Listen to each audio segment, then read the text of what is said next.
মাজুলীৰ মুখা।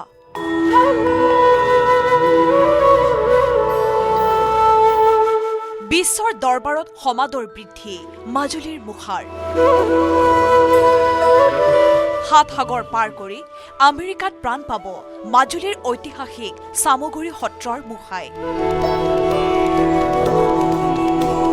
ঐতিহাসিক চামগুৰি সত্ৰৰ পদ্মশ্ৰী হেমচন্দ্ৰ গোস্বামীৰ তত্বাৱধানত নিৰ্মাণ কৰা মুখাই বিশ্ববাসীৰ দৃষ্টি আকৰ্ষণ কৰিবলৈ সক্ষম হৈছে। কিছুদিন পূৰ্বে আমেৰিকাৰ পৰা অহা এটা পৰ্যটকৰ দল মাজুলী ভ্ৰমণৰ সময়ত চামগুৰি সত্ৰৰ মুখা শিল্পৰ প্ৰেমত পৰিছিল। পৰ্যটকৰ দলটোৰ সৈতে সহায়ক হিচাপে অহা কলিকতাৰ এজন ব্যক্তিৰ জৰিয়তে তেওঁলোকে সত্ৰৰ শিল্পীসকলৰ সৈতে যোগাযোগ কৰে। বিশেষকৈ অসমৰ ৰাস মহোৎসৱত ব্যৱহাৰ কৰা বিভিন্ন চৰিত্ৰৰ মুখাসমূহ নিৰ্মাণ কৰিবলৈ দিয়ে আমেৰিকাৰ দলটোৱে।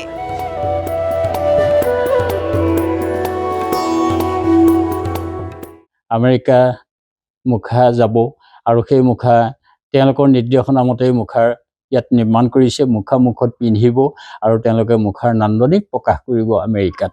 আৰু তাৰ কাৰণে আমাৰ প্ৰপন্ন ছাত্ৰসকল তেওঁলোকে কামখিনি কৰি এতিয়া সুন্দৰকৈ মুখাক তেওঁলোকে উপস্থাপন কৰিলে আৰু সেই উপস্থাপন আমি দেখিলোঁ যে মুখা খুব ভাল হৈছে। গতিকে সেই মুখাই মুখত পিন্ধিব পৰাকৈ তেওঁলোকে আমেৰিকালৈ পঠাবলৈ সক্ষম হৈছে। শিল্পীসকলৰ দিনে নিশাই চলোৱা প্ৰচেষ্টাৰ অন্তত ইতিমধ্যে আমেৰিকান দলটোৱে বিচৰা ধৰণৰ সকলো মুখা নিৰ্মাণ সম্পূৰ্ণ হৈ উঠিছে। এই মুখাসমূহ পোনপ্ৰথমে মাজুলীৰ পৰা কলিকতালৈ প্ৰেৰণ কৰা হ'ব আৰু তাৰ পিছতেই কলিকতাৰ পৰা বিমান যোগে আমেৰিকালৈ ৰাওনা হ'ব শিল্প সম্ভাৰ।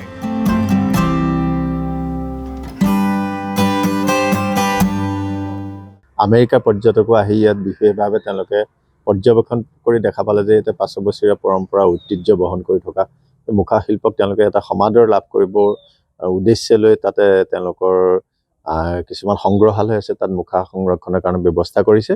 আৰু এগৰাকী আমাৰ কলিকতাৰ তেখেত গাইড হিচাপে আহিছিলে, তেখেতৰ জৰিয়তে আমি এই মুখাখিনি পঠাম কলিকতালৈ। আৰু কলিকতাৰ পৰা বিশেষভাৱে তেওঁলোকে বিমানেৰে এইখিনি আমেৰিকালৈ পঠোৱাৰ ব্যৱস্থা কৰিছে।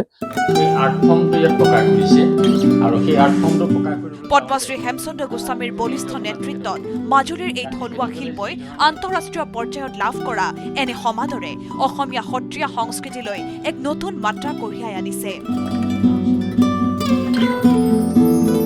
ই কেৱল মাজুলীৰে নহয়, সমগ্ৰ অসমৰ বাবে গৌৰৱৰ বিষয়।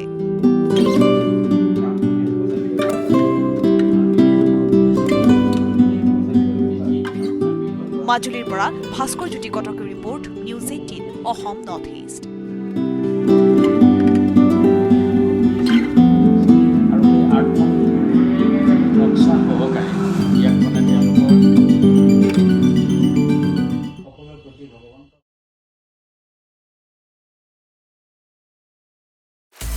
আপুনি বিচৰা বাতৰি পাব কেৱল নিউজ 18 এপত। নিউজ 18 এপ ডাউনলোড কৰিবলৈ স্কেন কৰক এই QR কোড। গুগল প্লে ষ্টৰতো পাব এই নিউজ 18 এপ।